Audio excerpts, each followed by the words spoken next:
The Desperate Message, the story opens in the year 2157, aboard the research vessel Horizon's Edge, orbiting Jupiter's moon Europa.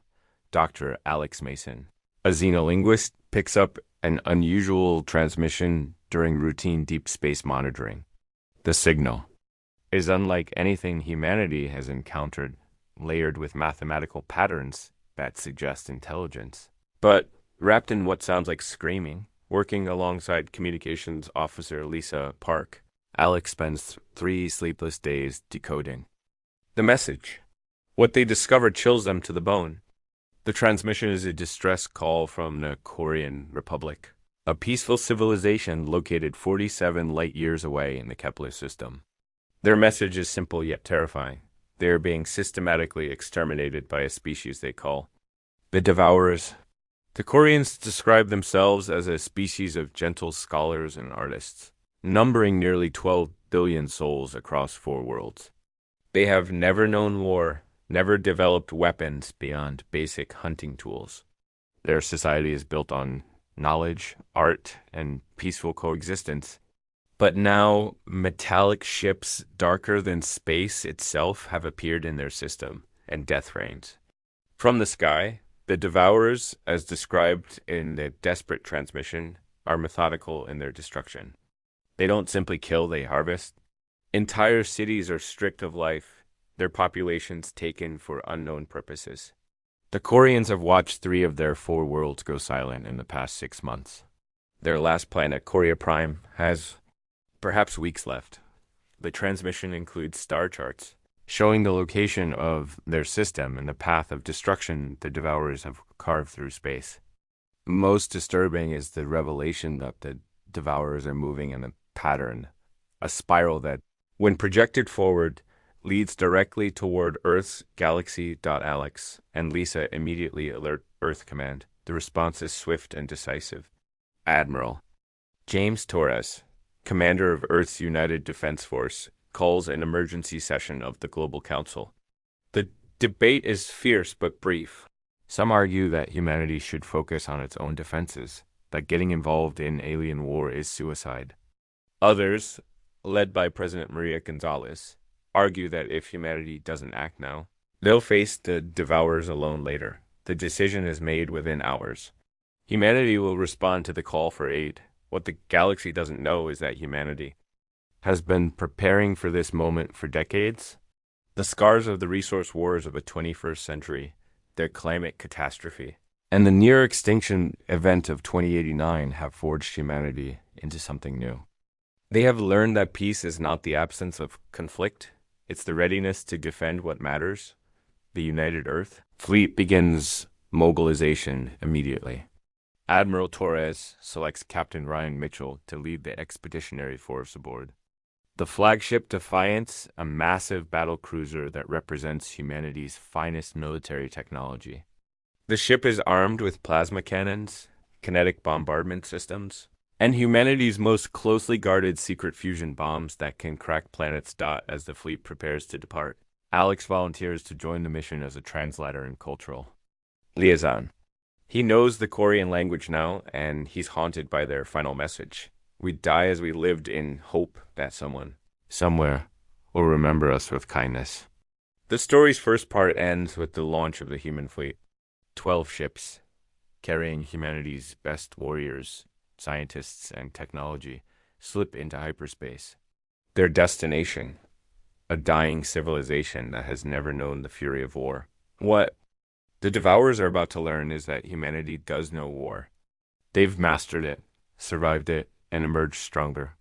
The peaceful Koreans called for aid, and what's coming in response is 40 years of human military evolution, powered by a species that has clawed its way back from the brink of extinction. The last scene shows the Devourer fleet, a massive swarm of dark ships surrounding Korea Prime. Their leader, a creature of living metal and hatred, receives a report from his scouts. Unknown ships approaching from the rim. 12 vessels, small. By our standards, the Devourer commander dismisses the report. 12 ships against 1,000? Prepare to harvest these newcomers as well. What they don't understand is that humanity doesn't just fight to win, they fight to ensure their enemies never threaten anyone again. The call for aid has been answered, and the galaxy is about to witness what happens when humans go to war. First, contact protocol. The human fleet drops out of hyperspace at the edge of the Kepler system, and what they see defies their worst expectations. The system is a graveyard. 3 worlds that once teemed with life are now barren husks, their surfaces scarred by massive excavation sites. Orbital debris clouds mark where space stations and defensive platforms once stood. Captain Mitchell stands on the bridge of the Defiance, studying the tactical display with grim determination. How many Devourer ships? He asks his tactical officer, Lieutenant Sam Torres. 837 confirmed contacts, sir. They're arranged in a siege formation around the 4th planet Coria Prime. Alex Mason, now wearing the blue uniform of a fleet liaison, studies the alien ship configurations through the sensor data. The Devourer vessels are unlike anything in human military doctrine. They're massive, irregularly shaped, and appear to be constructed from some kind of living metal that shifts and flows. Most disturbing is their size. Each ship is easily 3 times larger than the Defiance. Sir, Communications Officer Park reports, we're receiving a transmission from Courier Prime. It's Dr. Ventar, the Corian who sent the original distress call. The main screen flickers to life, showing a creature that looks like a cross between a dolphin and a praying mantis with large, intelligent eyes that shine with desperate hope. When Dr. Ventar speaks, his voice is musical but trembling with exhaustion. We did not dare to hope, Ventar says in his translated speech. 12 ships against so many. Are you here to evacuate survivors? We have perhaps 2 million souls left on the surface. Captain Mitchell steps forward, his jaw set with determination. Dr. Ventar, this is Captain Ryan Mitchell of the United Earth Fleet. We're not here for evacuation. We're here to fight. The Corian's expression shifts to confusion, then to horror. Fight? But you cannot. They are too many, too powerful. Your ships are so small. Doctor, Alex interjects gently. May I show you something? With Mitchell's permission, Alex brings up a holographic display showing Earth's history. The Great Wars, the struggles, the near extinctions and recoveries. He shows the Corian the evolution of human warfare, from primitive clubs to nuclear weapons to the current fleet. We are not like you, Alex explains. We were not born to peace.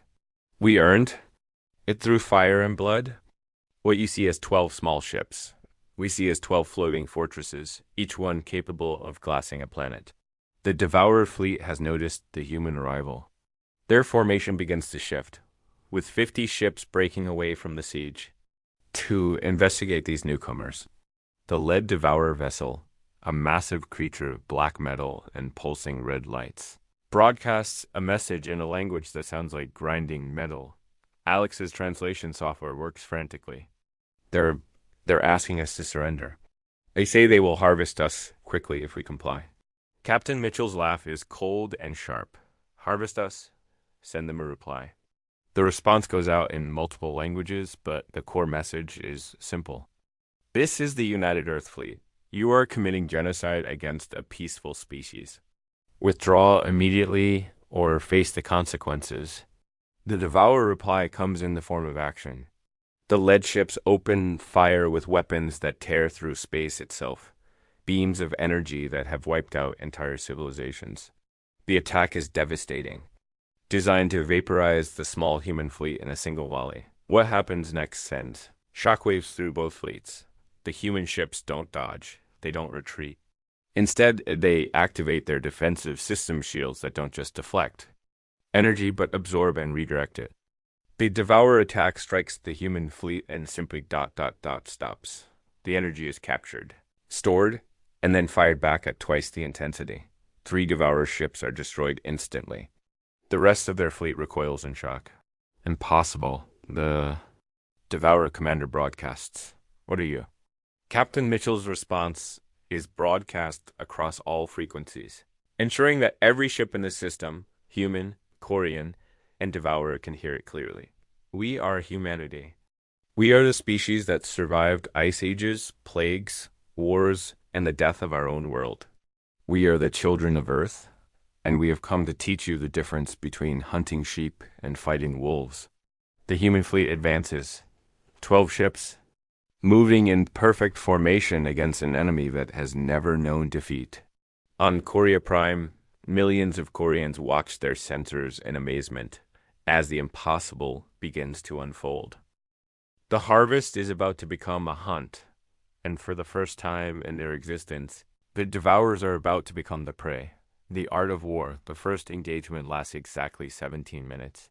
When it ends, 43 Devourer ships are drifting. Debris, and the human fleet hasn't lost a single vessel. Captain Mitchell watches the tactical display with the calm expression of a veteran warrior. This isn't luck or superior technology, it's the application of 4 centuries of human military doctrine against an enemy that has never faced organized resistance. The Devourers fight like hunters, explains Colonel Beth Armstrong, the fleet's chief tactical officer, during a brief combat pause. They rely on overwhelming force and terror. They've never encountered prey that fights back strategically. The human fleet has split into 3 groups. The first group, led by the Defiance, engages the main Devourer force in direct combat, using advanced shielding and energy redirection to turn the enemy's massive firepower against them. The second group, consisting of 4 fast attack ships, strikes at the Devourer supply lines, targeting the massive harvester ships that have been stripping resources from the dead worlds. The third group, 3 stealth ships, has disappeared entirely from sensors. Alex Mason, now serving as a combat translator, monitors communications from both sides. The Korean transmissions are filled with awe and growing hope. The Devourer communications, however, are becoming increasingly frantic. They're calling for reinforcements, Alex reports. Apparently, they have a reserve fleet 3 systems away. How many ships? Mitchell asks. 2,000. The bridge falls silent. Even with their tactical advantages, 12 ships against 2,000 seems impossible. But Mitchell just nods calmly. Time until arrival? 18 hours, sir. Perfect. That gives us time to finish the job here. What the Devourers don't understand is that humanity has been fighting impossible odds for millennia. They developed tactics not just for winning battles, but for surviving wars. The human fleet isn't just fighting the ships in front of them, they're fighting the entire Devourer civilization. The 3 stealth ships have been busy, while the main fleets engage in spectacular combat above Korea Prime. The stealth vessels have been mapping the Devourer fleet's true weakness. The massive ships aren't just vessels, they're living entities connected through some kind of biological network. More importantly, they all trace back to a single command ship hidden in the asteroid belt. It's like a hive mind, reports Commander Lisa Park from the stealth ship Shadowrunner. Take out the Queen, and the entire swarm becomes confused. The plan that follows is pure human audacity. The main fleet will continue its frontal assault, drawing every Devourer ship into a massive engagement. Meanwhile, the stealth ships will strike at the command vessel, attempting to sever the connection that allows the Devourers to fight as a coordinated force. The battle intensifies. The Devourer fleet, now fully committed to the fight, unleashes weapons that can shatter moons. The space around Korea Prime becomes a light show of destruction as energy beams, plasma torrents, and exotic matter streams cross the void. The human ships dance through the chaos, their AI-assisted navigation systems calculating trajectories that would be impossible for organic minds to process. On Korea Prime's surface, Dr. Ventar and his fellow survivors watch in amazement as the impossible unfolds. The small human fleet has drawn the entire Devourer armada into a running battle that spans the width of the system. Ships larger than their cities burn and die under the precise fury of human weapons. How are they doing this? Ventar whispers to the I don't know, comes the reply. But I'm beginning to understand why they weren't afraid. The climax comes when Commander Park's stealth force reaches the Devourer command ship. The vessel is a living nightmare, a creature the size of a small, moon pulsing with biological energy that coordinates the entire fleet. It's also completely undefended, hidden in the asteroid belt where the Devourers never imagined anyone would look. Target acquired, Park reports, commencing attack run. The stealth ships unload their full arsenal into the command creature. Nuclear warheads, plasma charges, and kinetic impactors tear through biological armor that has never been tested in combat. The creature's death scream echoes across subspace, a psychic wail that freezes every Devourer ship in the system. Suddenly, the coordinated Devourer fleet becomes 800 individual ships, each one acting on instinct rather than strategy. The human fleet, still perfectly coordinated, tears through them like a sword through silk. Within an hour, the system is quiet. The Devourer siege of Coria Prime is broken, their fleet scattered or destroyed. On the planet's surface, 2 million. Corians celebrate their salvation, while in space, 12 human ships regroup and prepare for the next phase of the war. Because Captain Mitchell knows something that Devourers don't, the reinforcement fleet is coming. And humanity has 18 hours to prepare a welcome they'll never forget. The fire spreads, the Devourer reinforcement fleet arrives to find the system transformed. Where once their brethren had conducted a methodical harvest, now there is only silence and debris. 2,000 ships drop out of hyperspace in perfect formation, expecting to find a routine mop-up operation. Instead, they find a trap. The human fleet has had 18 hours to prepare, and they've used every minute. The 12 ships are no longer alone. They've been joined by an unlikely ally. The Corians, despite their peaceful nature, have provided something invaluable: knowledge of the local system and its resources. Dr. Ventar, speaking from the surface of Coria Prime, explains the transformation to Alex Mason. We may not be warriors, but we are engineers and scientists. We've helped your people turn our system into a fortress. The asteroid belts now bristle with improvised weapons platforms. Orbital factories that once produced art and literature have been converted to manufacture ammunition. Most importantly, the Corians have provided detailed maps of the hyperspace routes the Devourers use, allowing the humans to predict exactly where and when the enemy will arrive. Admiral Torres, commanding the reserve fleet from the Defiance, watches as the Devourer armada spreads across the system like a dark tide. 2,000 ships, he muses to Captain Mitchell. They really want to make a statement. So do we, Mitchell replies. The battle that follows is unlike anything the galaxy has ever seen. The humans don't engage in traditional fleet combat. Instead, they turn the entire system into a weapon. Asteroids equipped with fusion charges detonate in the path of Devourer ships. Gravity wells, artificially generated by Corian technology, drag enemy vessels into predetermined killing zones. The planets themselves become weapons platforms, their surfaces covered in massive railguns that fire projectiles at significant fractions of light speed. The Devourer fleet, designed for overwhelming isolated targets, finds itself fighting an entire star system. Every piece of debris, every moon, every orbital platform has been turned into a potential threat. Their superior numbers become a liability as they struggle to identify legitimate targets in the chaos. Commander Park, now leading a squadron of modified Corian civilian ships, reports from the outer system. The Devourers are trying to retreat, but we've mined all the hyperspace exit points. They're trapped. The true genius of the human strategy becomes clear. This isn't just a battle, it's a demonstration. The human fleet has deliberately allowed some Devourer ships to escape, sending them fleeing back to their home territory with tales of a system that fought back and won. Alex Mason, monitoring enemy communications, provides running commentary on the Devourer response. They're calling us the fire spreaders, he reports. They're warning their other fleets about a species that turns worlds into weapons.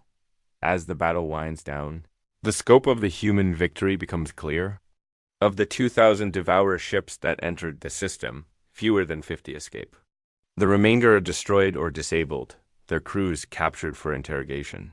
Most importantly, the humans have recovered intact examples of Devourer technology. including their faster-than-light communication systems. The interrogation of captured devourers reveals the true scope of their civilization. They are not just a fleet, they're a galactic plague, a species that has been consuming civilizations for millennia. They have harvested hundreds of worlds, exterminated countless species, and grown fat on the suffering of others. But the interrogations also reveal a crucial weakness. The devourers have grown complacent.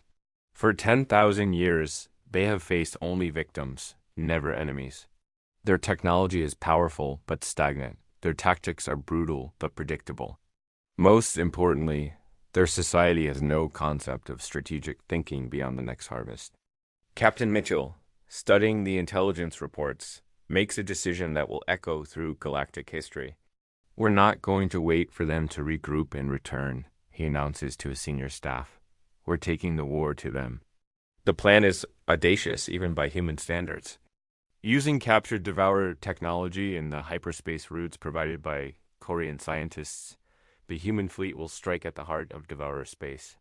They will attack the harvest worlds, free the survivors, and turn the devourer empire's own infrastructure against them. The devourers called humanity's response to the Korean distress call fire and fury. They're about to learn they were more accurate than they knew.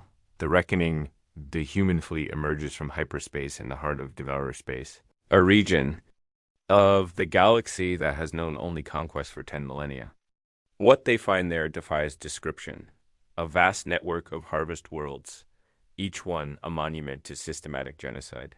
Billions of beings from hundreds of species, all kept alive in vast biofarms, feeding the endless hunger of their captors.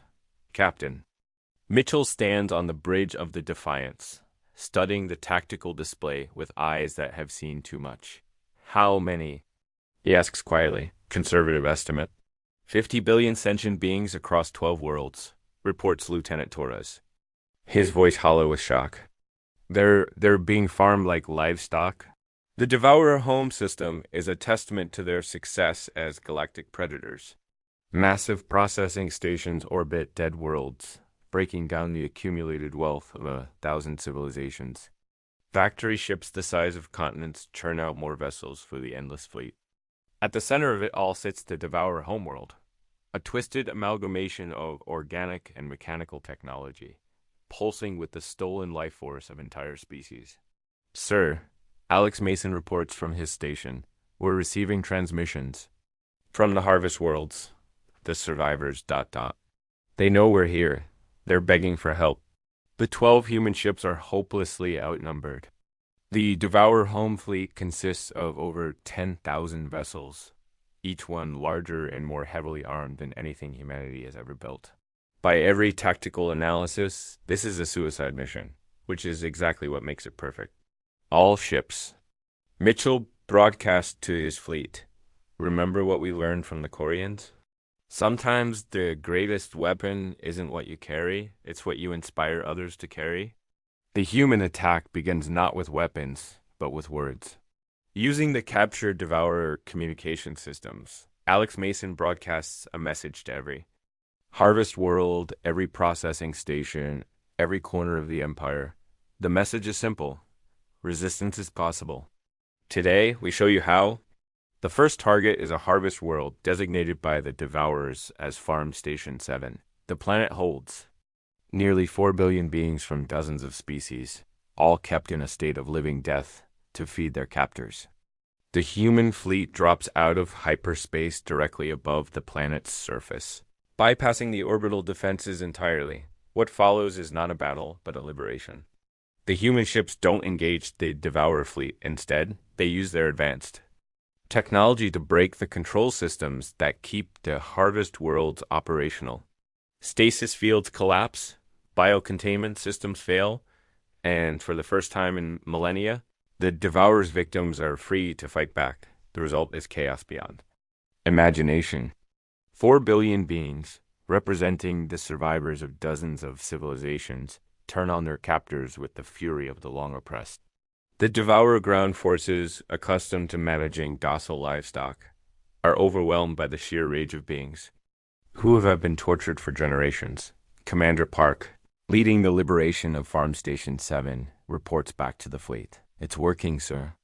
The harvest population has seized control of the planetary defense systems. They're using Devourer weapons against Devourer ships. The pattern repeats across 12 worlds. The human fleet, too small to defeat the Devourer Empire through conventional warfare, instead destroys it through liberation. Each freed world becomes a new front in the war. Each liberated population becomes a new ally in the fight. The Devourer response is swift and brutal. The home fleet mobilizes, seeking to crush this unprecedented rebellion before it can spread further. 10,000 ships converge on the human fleet, weapons charged, and ready to deliver extinction. But the humans have learned from 4 centuries of warfare that the most dangerous enemy is not the one who fights you directly. It's the one who changes the rules of engagement entirely as the Devourer fleet approaches. The human ships begin broadcasting a new message. Not to the harvest worlds this time, but to the Devourer ships themselves. The message is a recording of the Korean distress call, followed by footage of the Devourer crimes, followed by a simple statement. This is what you are. This is what you have done. This is why you will be stopped. The broadcast goes out on every frequency, through every communication system, across the entire galactic network. Within hours, the message has reached 1,000 civilizations. The Devourers, who have operated in secret for millennia, are suddenly exposed to the light of galactic scrutiny. The response is immediate and overwhelming. From across the galaxy, fleets begin to mobilize. Species that have lived in terror of the Devourers for generations suddenly realize they are not alone. The distress call that brought humanity to Korea Prime becomes a rallying cry for the entire galaxy. The final battle takes place not in space, but in the court of galactic opinion. The Devourer Empire, built on fear and secrecy, collapses as their victims unite against them. The harvest worlds become fortress worlds. The processing stations become refugee centers.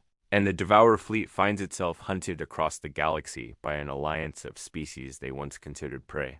Captain Mitchell's final log entry, recorded as the human fleet escorts the last Devourer survivors to a rehabilitation center, captures the transformation. The Koreans called for aid, and we answered with fire and fury.